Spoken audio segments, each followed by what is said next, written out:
This is my open letter to anyone who will listen. Sexual apartheid is the outrage of our century. In Iran, Iraq, Afghanistan, Saudi Arabia, and other countries ruled by Islamic laws, millions of women and girls are segregated, degraded, and relegated to second-class citizenship. Keeping women and girls separate and unequal are important pillars of Islamic rule, affecting every aspect of people's lives. Sharia law itself specifies that a woman is worth half that of a man, and that she is the property of her male guardian, needing his permission even to travel and work.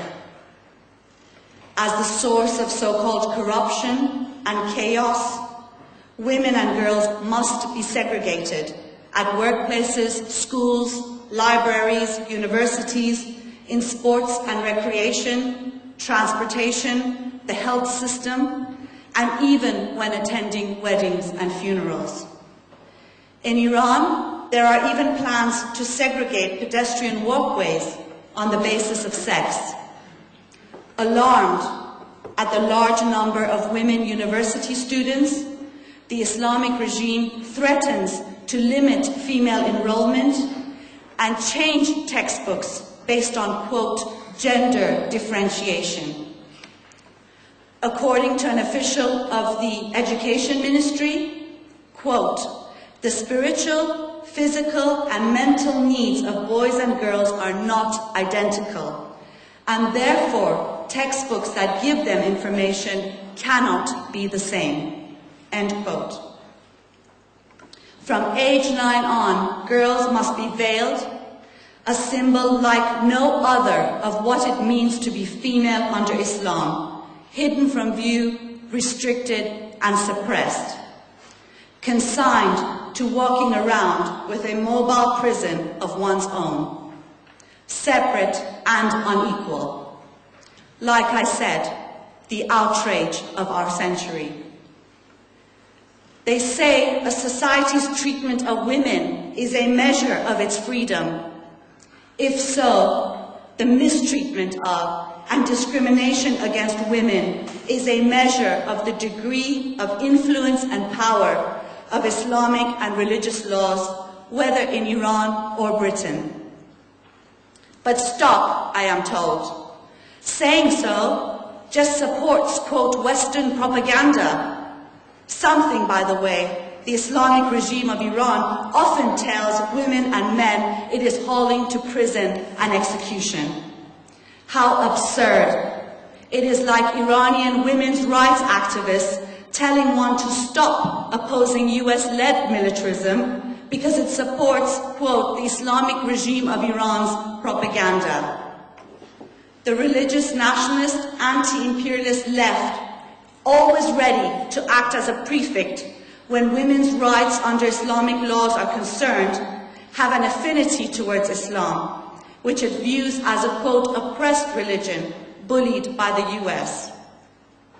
It is an anti-colonial movement whose perspectives coincide with that of the ruling classes in the so-called Third World. This grouping is on the side of the, quote, colonies, no matter what goes on there. And their understanding of the so-called colonies is Eurocentric, patronizing, and racist.